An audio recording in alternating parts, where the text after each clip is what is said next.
Hello friends, अस्सलाम वालेकुम। उम्मीद है आप लोग खैरियत से होंगे। आज हम कानून शहादत 1984 पढ़ेंगे। सबसे पहले हम फ़र्स्ट आर्टिकल देख लेते हैं, जिसमें फ़र्स्ट आर्टिकल में है कि short title extend and commencement, कि ये जो कानून शहादत है ये 1984 को कहा जाता है इसको, ठीक है। ऑर्डर, दिस ऑर्डर में भी कानूनी शहादत ऑर्डर है ये। फिर ये एक्सटेंड होता है, पूरे पाकिस्तान के ऊपर लागू होता है। जितने भी जुडिशल प्रोसीडिंग है, कोर्ट के सामने जो प्रोसीडिंग्स होती हैं उन पे लागू होगा, जिसमें कोर्ट मार्शल आ जाता है, ठीक है। ट्राइब्यूनल, जो सर्विस ट्राइब्यूनल्स वगैरह हो गई, या अदर अथॉरिटी एक्सरसाइजिंग जुडिशल या क्वाजी जुडिशल पावर, या जितनी अदर जो अथॉरिटीज़ हैं जुडिशल या क्वाजी जुडिशल पावर या जुरिस्डिक्शन जिनके पास है, उनके ऊपर लागू होता है। लेकिन ये आर्बिट्रेटर की प्रोसीडिंग पे अप्लाई नहीं होता, जो कि मोस्ट इंपॉर्टेंट पॉइंट है और एमसीक्यूज़ में भी आ जाता है, और फैमिली लॉ के ऊपर भी ये लागू नहीं होता। It shall come into force at once, ये एक ही दफ़ा में इन्फोर्स किया गया था।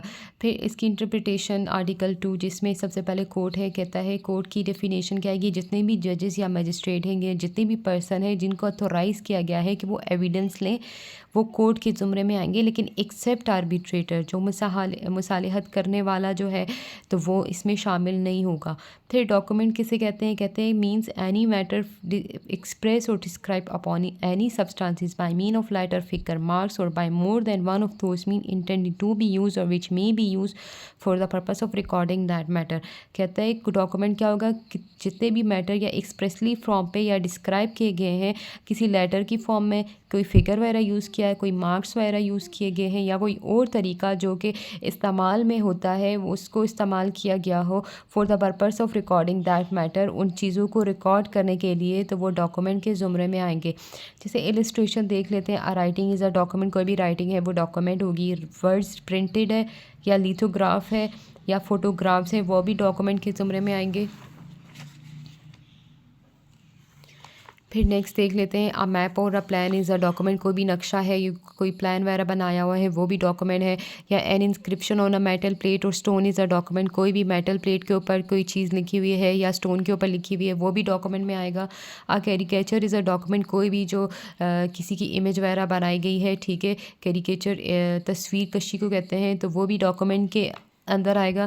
फिर नेक्स्ट जो सी के अंदर डेफिनेशन है, एविडेंस। एविडेंस किसे कहते हैं? All the evidence which the courts permits और required to be made by it by witness in relation to the matter of fact under inquiry, such statement are called oral evidence. कहते हैं जितने भी statement अगर court जो required करता है, बनाता है, कोई भी विटनेस जो है, मतलब कि कोर्ट के सामने मैटर ऑफ फैक्ट के बारे में बता रहा है, अंडर इंक्वायरी मजिस्ट्रेट करता है, जजेस वगैरह इंक्वायरी करते हैं, वो कोई भी स्टेटमेंट अगर कोर्ट के सामने बनाता है तो वो ओरल एविडेंस के अंदर आएगा। फिर all document produce for the inspection of the court, such document are called documentary evidence.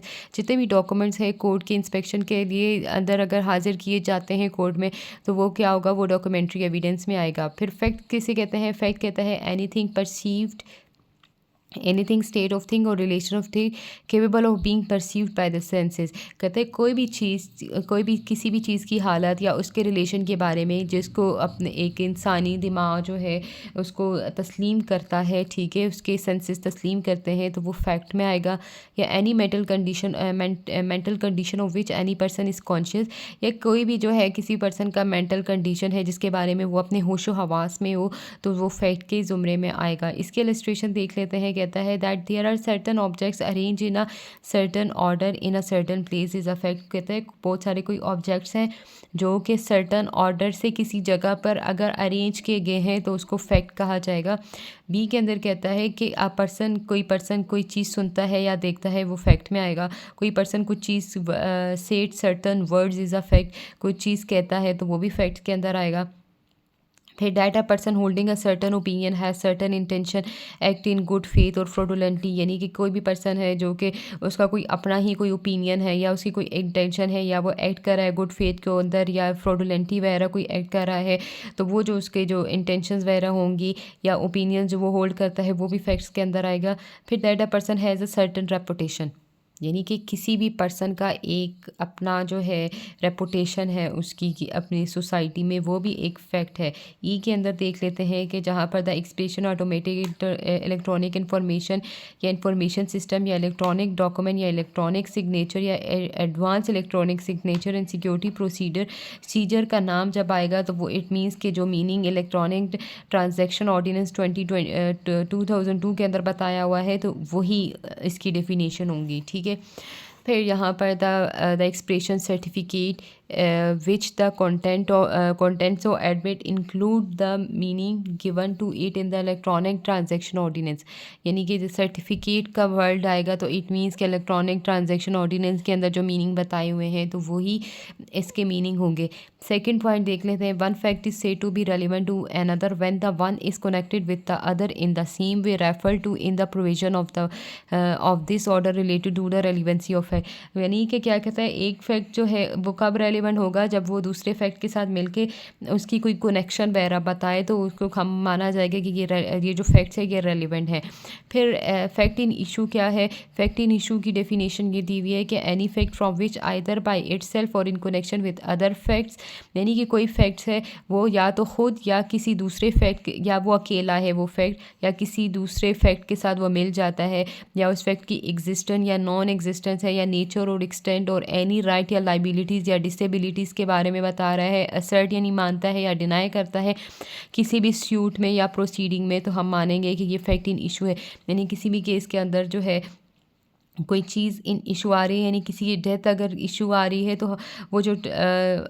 वो जो होगा वो फैक्ट इन इशू करार दिया जाएगा। इसकी इलस्ट्रेशन की आपको सही समझ आएगी कि A accused of the murder of B, A के ऊपर जो है बी को मारने का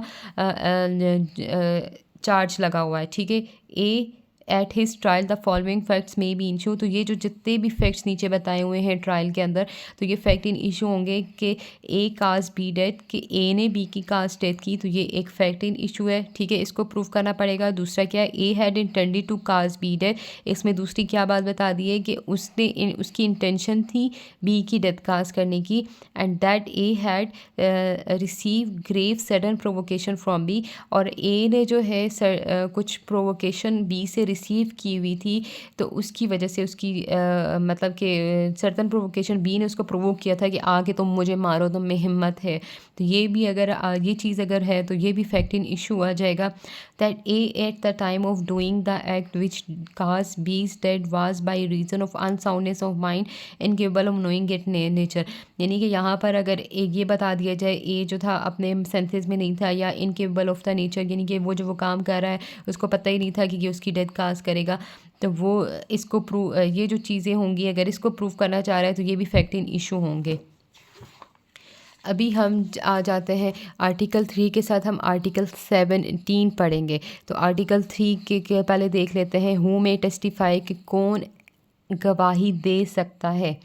ये मोस्ट इम्पॉर्टेंट है, इसका देख लेते हैं। सबसे पहले कहता है all person shall be competent to testify, जितने भी पर्सन है वो गवाही दे सकते हैं unless the court consider that, जब कोर्ट को लगे they are prevented from understanding the question put to him और from giving rational answer to those question, यानी कि वो जो है उनकी अंडरस्टैंडिंग ठीक हो, जो सवाल उनसे पूछा जाए वो उसका जवाब रेशनल तरीके से दे, तो वो सारे पर्सन ये क्या बोलेंगे, वो गवाही दे सकते हैं। लेकिन कौन से पर्सन गवाही नहीं दे सकते, by tender age, extreme old age, यानी माइनर है वो या बहुत ही बूढ़ा है, उसको भूलने की बीमारी है, कोई ऐसी डिजीज़ है वेदर ऑफ बॉडी और माइंड और any other cause of the same kind, या उसको ऐसी कोई बीमारी है बॉडी या माइंड की, या जो कोई और इनमें से कोई और काज है उसको जिसकी वजह से वो सही जवाब नहीं दे सकता, यानी कोर्ट में गवाही नहीं दे सकता। यानी क्या होगा, उसको उससे क्वेश्चन वगैरह पूछा जाए और उसका वो रेशनल आंसर ना दे, तो ऐसे लोग ऐसे लोग जो होंगे वो गवाही नहीं दे सकते। लेकिन इसकी प्रोविजन में क्या कहता है, provided that a person shall not be competent to testify if he has been convicted by court for perjury और गिविंग फॉल्स एविडेंस। इसमें प्रोविजन में बताया हुआ है कि जो एक पर्सन है फॉल्स एविडेंस देने के ऊपर उसको पीछे कन्विक्ट कर दिया गया था, तो ऐसे पर्सन भी गवाही नहीं दे सकते। provided further that the provision of the first provision shall not apply to the person by whom the court is satisfied that he has depended there and after amend his way। लेकिन इसकी जो ये इस proviso के बरक्स में एक और proviso दी हुई है कि कोर्ट जब सेटिस्फाई हो जाए कि ये जो पर्सन है इसने तौबा कर ली है, इसने अपने तरीके ठीक कर दिए हैं और ये अभी सच्ची गवाही देगा, तो तब इस सूरत में वो गवाही दे सकता है। इसकी नेक्स्ट प्रोविजन में देखते हैं, provided further that the court shall determine the competency of the witness. Court determine करेगी कम्पिटेंसी ऑफ द विटनेस क्या in accordance with the qualification prescribe by the injunction of इस्लाम as laid down by the holy कुरान and सुन्ना for a witness. यानी कि qualification जो इस्लाम के में बताई हुई है कुरान और सुन्ना के अंदर, तो वो क्वालिफिकेशन होनी चाहिए। कोर्ट उसकी कम्पिटेंसी डिटरमाइन करेगी। And where such witness is not forthcoming the court may take the evidence of the witness who may be available. या किसी और अगर ये वेदर सर्च witness is not forthcoming the court take evidence, जब इनकी ये जो क्वालिफिकेशन अगर पूरी उतरती हो उसके बाद ही कोर्ट क्या करेगी, उन विटनेसेस से एविडेंस लेगी।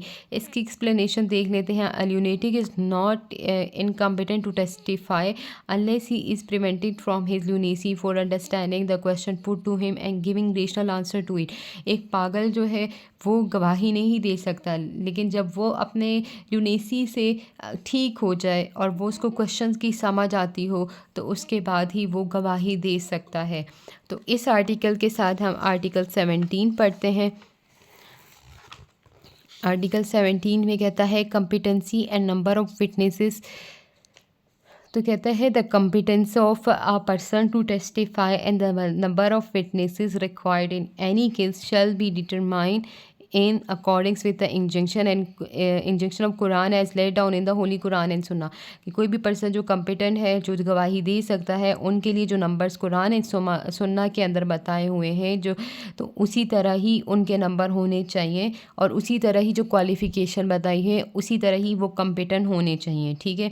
इसकी सेकेंड पॉइंट में कहता है अनलेस अदरवाइज प्रोवाइडेड, यानी कि क्या है, मतलब अगर कुरान एंड सुन्ना के अंदर देखें, हदूद लॉज के अंदर देखें, तो हदूद लॉज में जो है 2 विटनेसेस फॉर कज़फ, एडल्ट्री एंड ड्रिंकिंग, लेकिन जना के लिए जो और either to confess by himself, जो अक्यूज है वो कन्फेस भी करेगा, तो ये विटनेसेस का वो बताया हुआ है। ठीक है। मतलब कि उसको प्रूफ करने के लिए विटनेसेस 2 होने चाहिए। और जहाँ पे जना और जना बिल जबर है तो उसके लिए जो विटनेसेस है 4 विटनेसेस हैं और आइदर टू और कन्फेस बाय एक्यूज्ड भी है। ठीक है। तो सेकंड पॉइंट अगर इसका देख लेते हैं, unless otherwise provided in any law related to the enforcement of हदूद और एनी अदर स्पेशल लॉ।